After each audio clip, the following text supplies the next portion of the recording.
We do know a couple of more names that have talked to or will talk to the Browns about that position. As you tweeted out, Ken Dorsey interviewed with the Browns as an offensive coordinator. Texans quarterback coach Jerrod Johnson scheduled to interview as well. And Scott, Jerrod Johnson's a guy that's kind of a young, up and coming. It'll be interesting to see because Bobby Slowick seems to be interviewing for every head coach. The offensive coordinator who Johnson worked under seems to be getting a number of looks as a potential head coach. Yeah, I mean, it's so hard to gauge these things, but, I would think right now that Bobby Slowick gets a head coaching job. So do the Texans just promote, Jerrod Johnson to their coordinator role? I certainly think that's one way D'Amico Ryans could go if it goes down that path. But he's an interesting guy.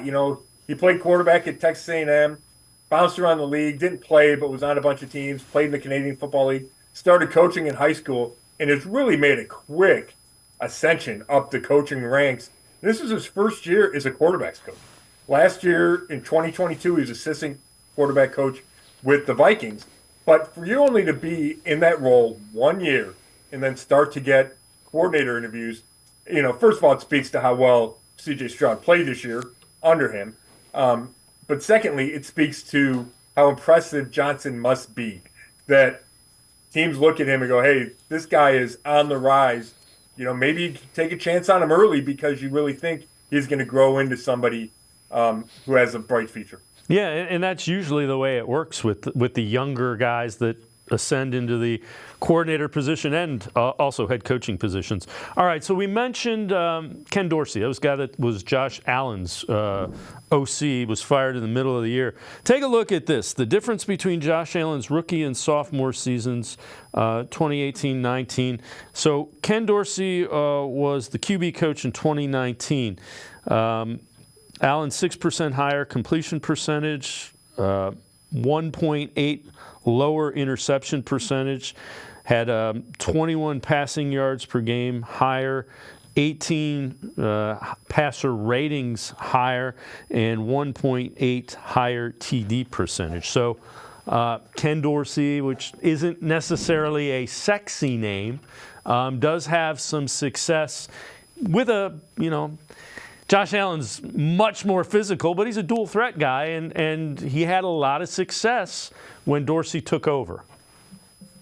Yeah, and we saw Allen run the ball a bunch last night, right, in that loss to Kansas City. So that's certainly a part of his game. I think Dorsey's an interesting candidate. Number one, I think the first thing people will focus on is he got fired during this season, right? And then the Bills went on a run late without him. And I get that. That's the most recent thing on his resume. But you put up those stats, which are impressive stats. I know he's a smart guy. Been around him. He was, Brown's backup quarterback for a couple of years. I know he's a smart guy. Brian Daboll was a coordinator that he replaced with the Bills when Daboll got the Giants head coaching job.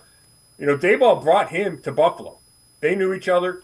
And, I'm a big fan of Brian Daboll. I think he does a great job. I think he did a great job with Josh Allen. So I think there's a lot of things to like about Dorsey. Now, if he came here, I think Stefanski would keep calling the plays. Dorsey's only been doing it for, a year and a half. So there's no need to give that responsibility to Dorsey. But, like I said, he's a young guy. He's played the position. He's coached a guy who can run it. He's coached one of the best quarterbacks in the league in Allen. I don't think Allen said anything negative about Dorsey. I think he liked working with him, despite how it ended with just, the Bills weren't playing well. They were turning it over a bunch. So, yeah, I think he's an intriguing guy. I think – I don't know how that hire would go over, but I think there is a lot to like there.